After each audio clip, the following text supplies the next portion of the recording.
सामने दुकान है, वहीं चलकर चाय पीते हैं। आओ। ठीक है। सुनो, 2 कप चाय लगा दो। जी साहब, अभी लगाती हूँ। अरे रोहित, तुम अभी तक जिंदा हो? तुम तो बॉर्डर पर शहीद हो गए थे। अरे आरती, तुम यहाँ पर, और ये तुमने अपनी क्या हालत बना रखी है।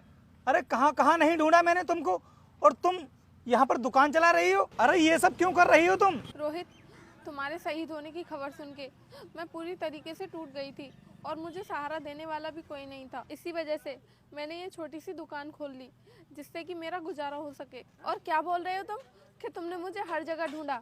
अरे बेकार में झूठ क्यों बोल रहे हो? अगर तुमने मुझे हर जगह ढूंढा होता तो आज ये नौबत नहीं आती। अरे आरती, तुम ये क्या बोल रही हो? तुम मुझे ये बताओ, तुमने कहाँ से सुन लिया कि मैं बॉर्डर पर शहीद हो गया? टीवी में न्यूज़ आई थी, उसी में देखा था मैंने। लेकिन अब ये सब बताने से क्या फ़ायदा? तुम्हारी ज़िंदगी तो मज़े में कट रही होगी। मुझसे पूछो, तुम्हारे शहीद होने की खबर सुनते ही मेरे दिल पर क्या बीती थी और कितना दुख सहा है मैंने। तुमको मेरी बिल्कुल भी याद नहीं आई जो तुमने इतनी जल्दी दूसरी शादी भी कर ली। रोहित, उस टाइम पर तो तुम बहुत बड़े बड़े वादे करते थे कि तुम मेरा ज़िंदगी भर साथ दोगे।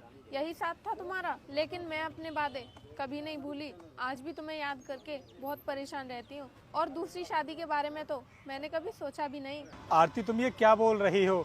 देखो, तुम ना मेरे बारे में गलत समझ रही हो। ऐसा कुछ भी नहीं है, मैं तुम्हें समझाता हूँ। बस करो रोहित, क्या समझाओगे तुम मुझे? मैं अपनी आंखों से सब कुछ देख चुकी हूँ। देखो, तुम गलत समझ रही हो, ऐसा कुछ भी नहीं है। मैं तो इनकी तुमसे बात नहीं कर रही हूँ मैं। तुम चुप हो जाओ। जाओ तुम यहाँ से और इसी के साथ मजे करो। जीने तो मुझे अपनी जिंदगी। बस करो भाभी, बहुत हुआ। अब इससे आगे एक लफ्ज भी नहीं सुनूंगी मैं अपने भैया के बारे में। भैया के बारे में? क्या मतलब? मतलब ये कि मैं कोई इनकी वाइफ नहीं हूँ, बहन हूँ इनकी। पता नहीं कब से आप क्या क्या बोले जा रही हो हमारे बारे में। बहन?